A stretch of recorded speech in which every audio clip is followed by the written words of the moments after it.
I'm so glad that we talked about gratitude, because we at Baptist World Aid are incredibly grateful for the partnership that we've enjoyed here over a long period of time. And your commitment to that partnership means that we can commit to local community in Cambodia over a long period of time.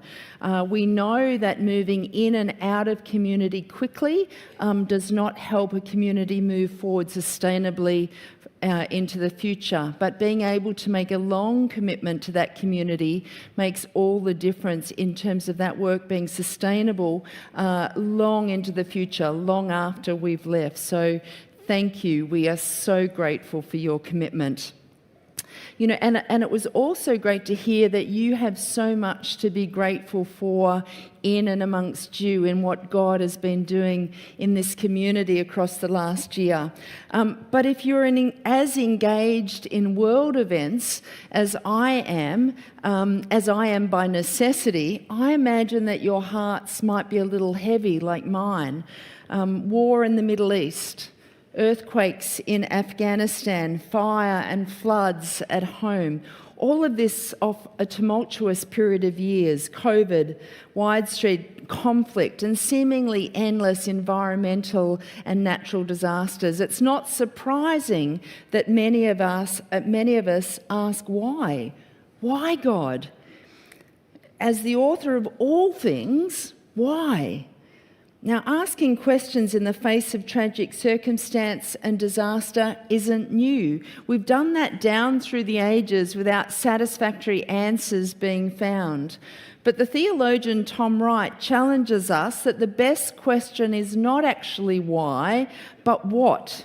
What can we do? He reminds us that Christians have always asked this better question in response to crisis, and that was a response that was modelled to us from the very earliest days of the church and has continued through the very worst of times. You might remember that in Paul's first letter to the Galatians, he tells the Galatians to do good. Who for? To all people. Yes, to all people, not just for themselves.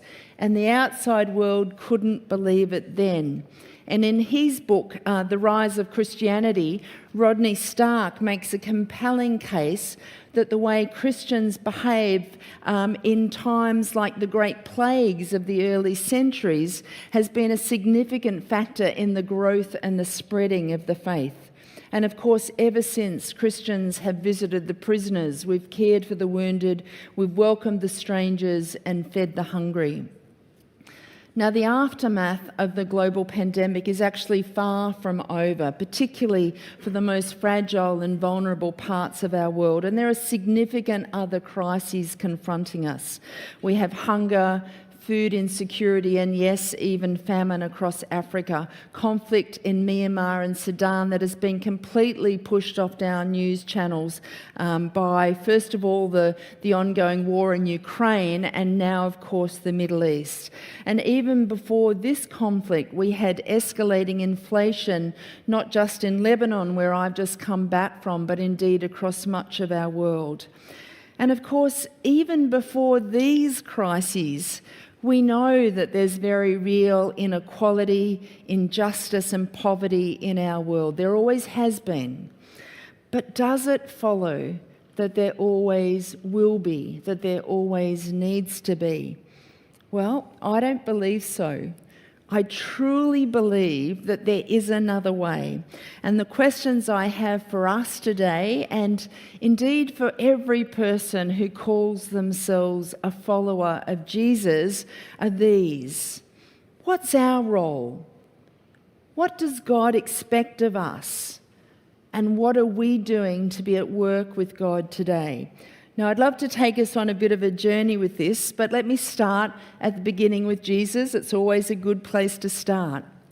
We know that one of the marks of the Christian life is serving, and that Jesus modelled a life of service that culminated in the ultimate act of service when he gave up his life on the cross. And just a day earlier, that Jesus and his disciples gathered to celebrate the Passover meal. I'm so glad that we've done that today also, that we've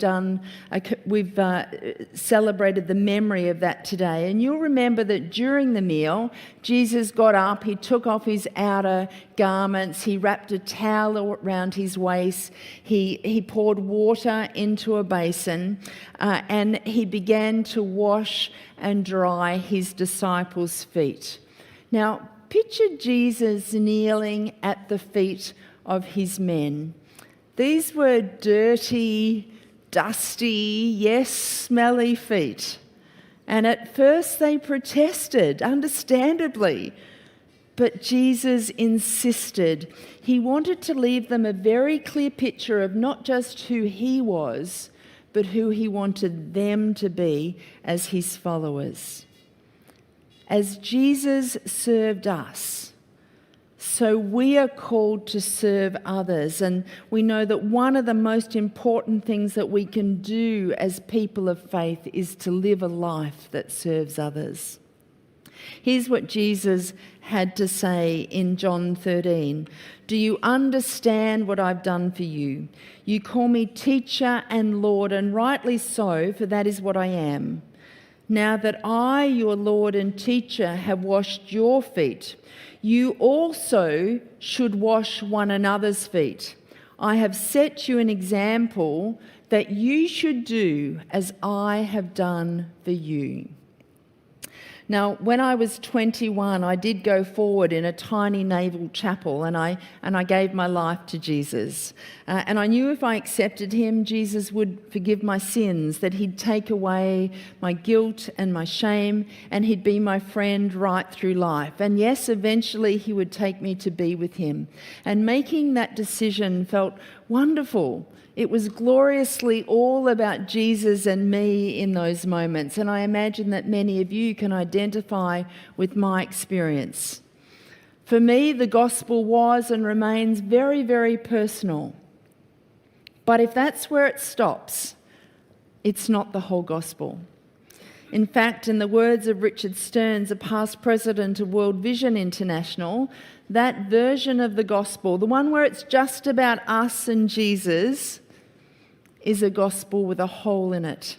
He said, being a Christian requires much more than just having a personal and transforming relationship with God. We must have that. We must have that. But it also entails a public and transforming relationship with the world.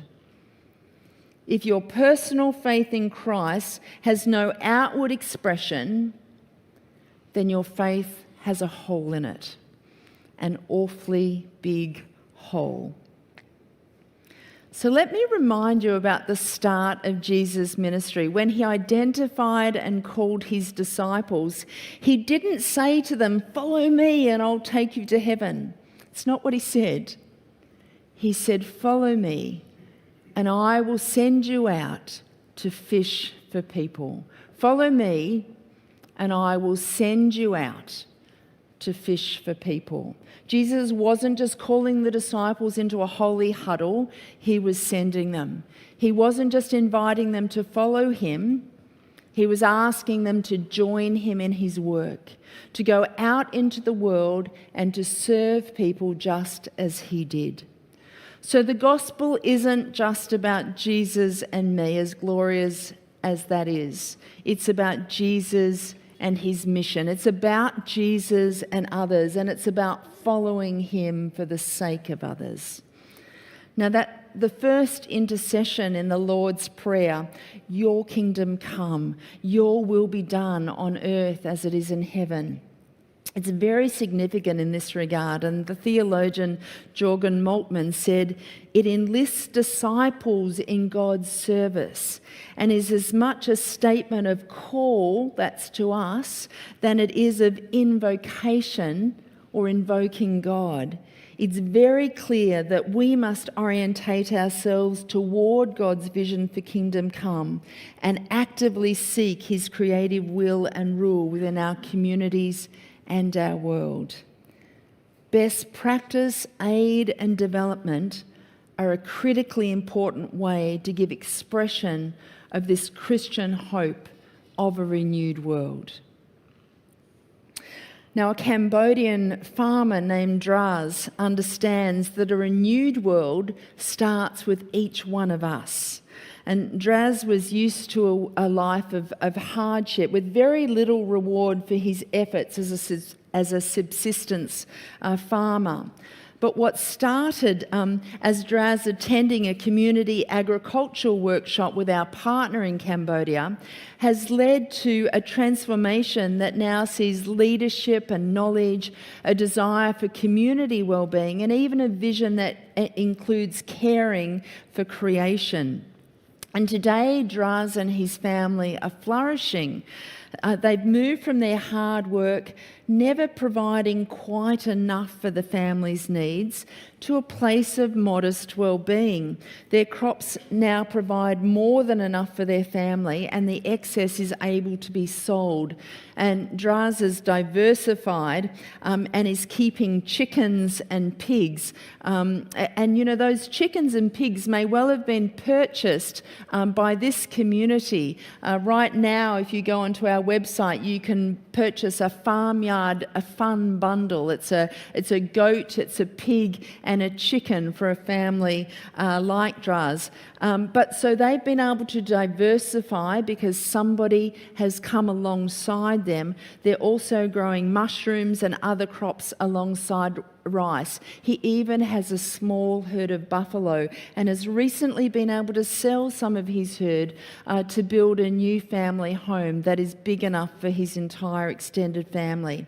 He's become an expert in animal husbandry. He's a model farmer in the village, but he hasn't been just content to keep that to himself and his own family's well-being, but has become passionate about sharing his newfound knowledge and expertise with his wider community so that everybody has the opportunity to lift themselves out of poverty. And with careful use of natural resources, sustainable practices, land and animal management techniques, the community's future is more secure than it's ever been. Each family has plans and goals, and they've come together to improve not just their own well-being, but that of the whole community. So Draz and his friends have taken what they've been given and they've used it for the good and well-being of others. And they remind me that God has delegated to human beings the power to run and to build and to redeem many aspects of our world. And for those of us who follow Jesus, we know that God always calls us to love, to act, and to serve for others. There is no plan B. And the world that we're called to is broken. You don't need me to tell you that. You know, the economic progress that was made in developing countries in recent decades has been pushed so far back by COVID that it's going to take at least 30 years to catch up back to the point that they were 3 years ago.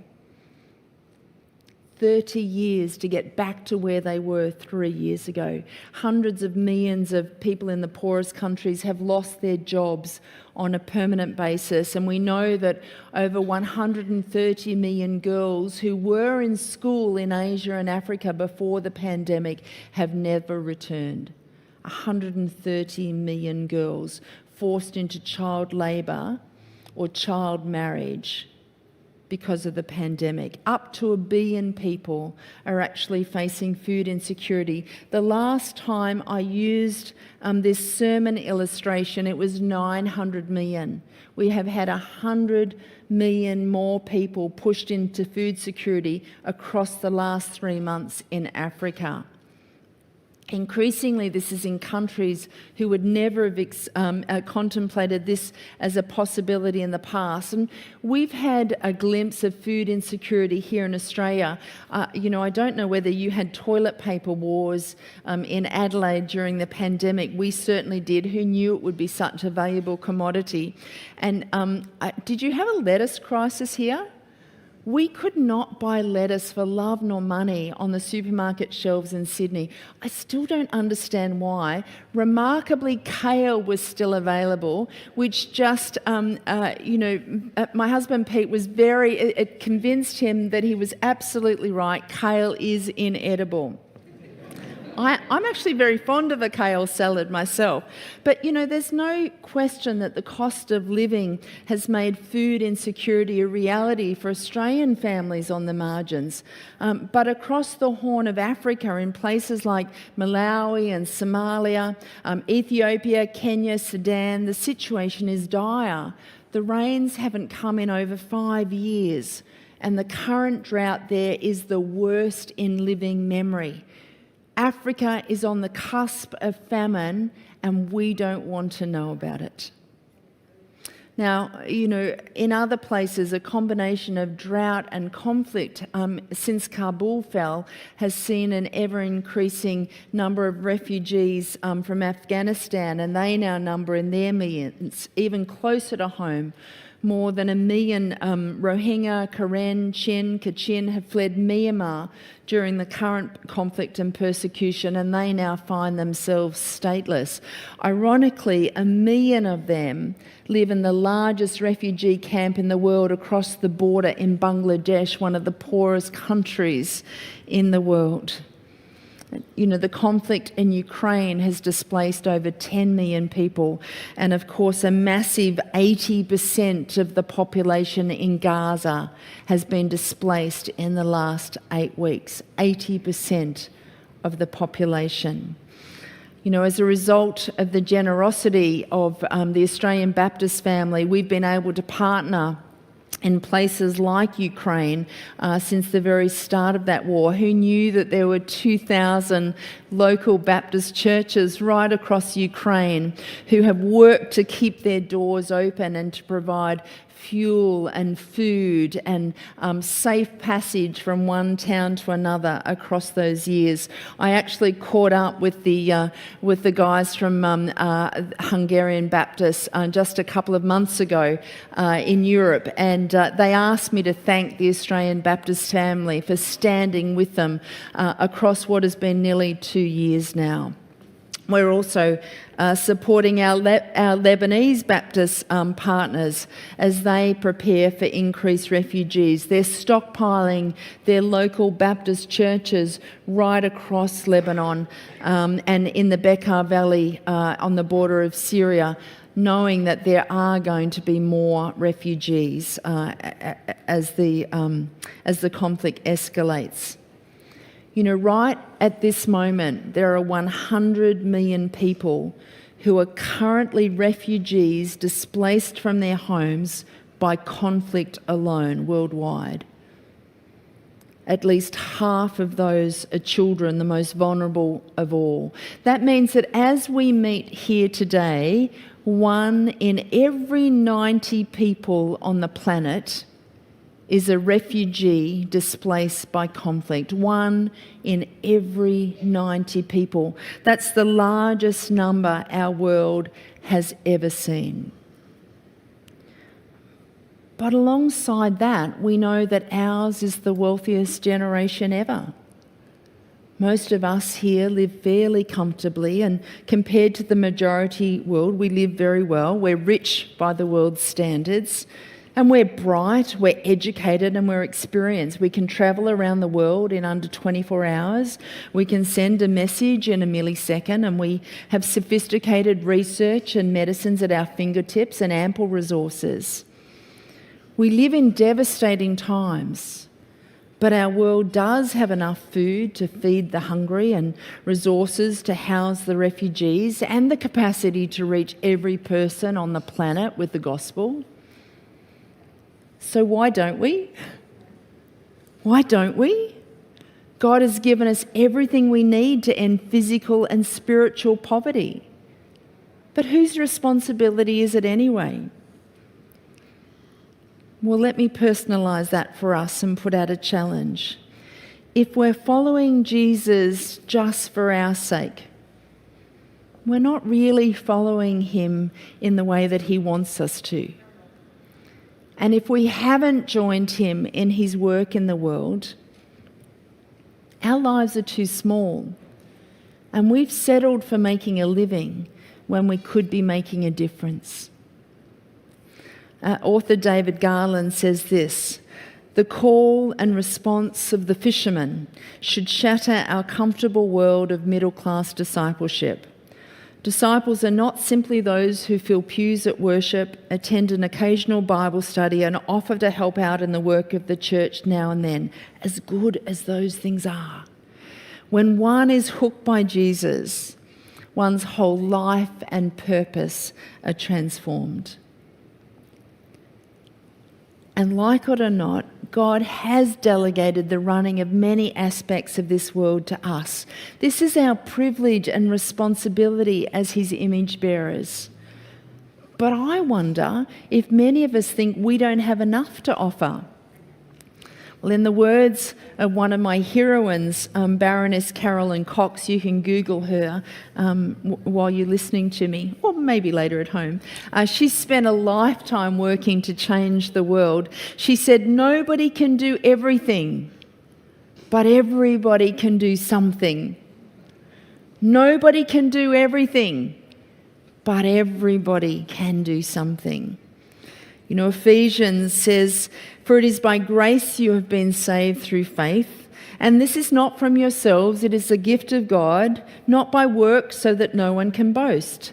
For we are God's handiwork, created in Christ Jesus to do good works, which God prepared in advance for us to do." So let's be clear.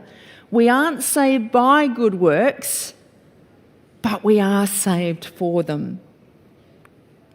We aren't saved by them, but we are saved for them. And our God is a sending God. Jesus said, "Peace be with you. As the Father has sent me, I am sending you." And Jesus didn't just announce that the kingdom had come. He demonstrated it. He fed the hungry. He healed the sick. He ministered to the lonely. He included the marginalized. He blessed the children and called people back to the Father. And he calls us to do the same. Now, a young woman in one of our youth projects in rural Cambodia understands the essence of what this means. Sanua is 20 years old, but she was forced to leave school at 14 to work in the family rice field. They couldn't afford to pay her school fees, and they needed her to physically labour just so there was enough food to feed the family. Now, although Sanua accepted this and did what was needed of her, she was devastated and said that she lost all hope for her future when she had to stop studying. She had wanted more for herself, and her confidence plummeted, and she became very isolated. Now, along with other girls, many other girls in similar situations, she married very early and now has a young daughter. And she passionately wants a different life for her young daughter. But her hope for the future has been recently revived by joining and participating in a community youth project where she's been receiving early education training. She's learning how to teach young children. And as she's done that, as she's participated in that training, she's made friends and her confidence has grown. Now, it's very evident that Sanua is smart, she's intelligent, she's capable, and she's become very well liked and respected. Sanua is passionate about all children, but particularly the girls in her village, getting not just a good but a full education. And she wants more for her daughter than she's had. She wants her to graduate school. She wants her to have a career of her choosing rather than being forced into an early marriage and childbirth. And she says she dreams of a better future for her and subsequent generations. Sanua knows that education is the key, and she's working hard not just to add to hers, but to pass this on, to pay that forward. And just a short distance away in a similar rural community, you please meet Nak, who's received similar early education training and has started a small community preschool. Now, up to 30 children come 5 to 6 mornings a week. Their families are all subsistence farmers and need all hands in the rice field to make ends meet. So most mothers of young children are physically labouring for most of the day. And NAC's providing not just community childcare but early education so that children from the most marginalised families get a good start. Now, resources are limited, but NAC is tenacious and she's persistent, and alongside advocating for the needs of the children in her care, she's arranged for a health clinic to visit regularly to check the children's oral and physical health and to teach families good hygiene practices. And women like Nak and Sanua are the perfect example of what can happen when you believe in yourself and what you're doing. And their passion and faithfulness, not just to improve their own lives, but those around them, inspires and convicts me. You and I were made to make a difference. Our lives were meant to count, and the world should be a better place because of us. And every one of us has a sphere of influence, and each one of us has been called to follow Jesus and to change the world in his name. And we may not believe in our own ability to make a difference, but clearly God does. Otherwise, he would have had a different plan to change the world, but we're it. And God's challenge to us as ordinary women and men is to join him in his mission in and to the world. Again and again, the scriptures convey the prophetic vision for equality and justice, for freedom and peace. And although we get a very clear picture of God's purposes early and right through scripture, we also quickly understand the way that humans deal with each other. There's God's consistent and special concern for the poor and for the widow, for the orphan, the marginalised, the powerless. But there's also the recognition of those structures and powers that we know exist in society and within relationships that seek to deny human potential and the possibility of life in all its fullness. Without equality, without justice, without freedom and peace, human relationships, rather than being agents of fullness, they rob and they steal. So what does the Lord require of us personally and corporately? Well, you know this: to act justly, to love mercy, and to walk humbly with him. And at Baptist World Aid, we see a world where poverty has ended and where all people enjoy the fullness of life God intends.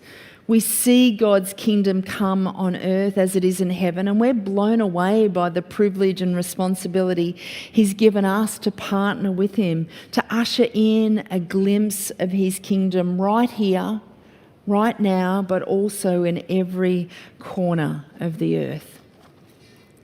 But the reality is that God has given every one of us who calls ourselves a follower of Jesus the responsibility of bringing that decree to fruition. And when Jesus called those fishermen to change the world with him, they were simple men. They weren't powerful, influential men. And Jesus did want more for them than just to run a business or to make a living. He wanted them to make a difference. He wanted to take their ordinary life and turn it into a mission, and anything else was too small a calling, and so it is with us. And it's easy to think that God's call is for somebody else. It's for missionaries, it's not for me. But do you know the word missionary is never once used in the Bible? And that's because all of God's people are sent. All of us are commanded to go and be ambassadors in some way, in the way that he's called us to, for Christ. There's no special class of superhero sent ones. So who are you serving? Who are you sharing the whole gospel with? Is generosity part and parcel of your life? Is the world a better place because of you? Now, I believe we all need to see and touch the hurt, regardless that we may be carrying some of our own. In fact, sometimes I think the most impactful ministry comes out of broken places and broken people. That's the beauty from ashes that the scriptures talk about. And I'm reminded of Jesus' words from Matthew 25. Truly I tell you, whatever you did for one of the least of these brothers and sisters of mine, you did for me. And conversely, whatever you did not do for one of the least of these, you did not do for me. Now, there are a multitude of good reasons to extend our hands and our hearts, but as Christians, there is none higher than this, that when we serve those in need, we are truly loving Jesus.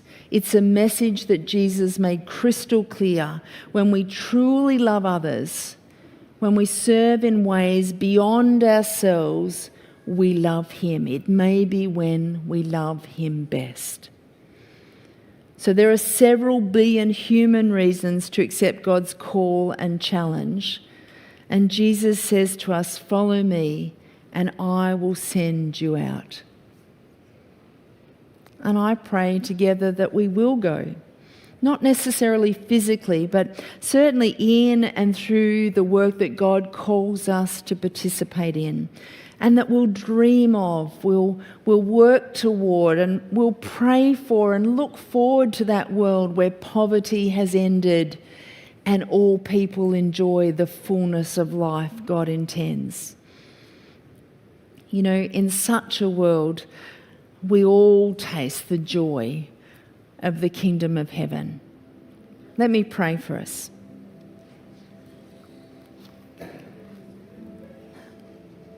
Oh, gracious God, you've given us eyes to see the need, but so often we don't. And you've given us hands to serve, but we often feel too busy, too important, or too insignificant to use them for that purpose. And you've given us hearts to love, but we live in a culture that's consumed by self. You've given us resources to share, but we often grasp them for ourselves and our own comfort. So change us and shape us, we pray. And forgive us for the times that we've participated in ways that fail to acknowledge and honour that all people are made equally in your image. Help us to serve you. Help us to love you by serving those you called the very least of these. And show us how to make a lasting difference in the lives of those around us, both near and far. We long to be bearers of your freedom, justice and peace. We want to partner with you in bringing fullness of life. So send us out again, Lord, and lead us forward in your kingdom work, we pray, in your name and for your glory. Amen.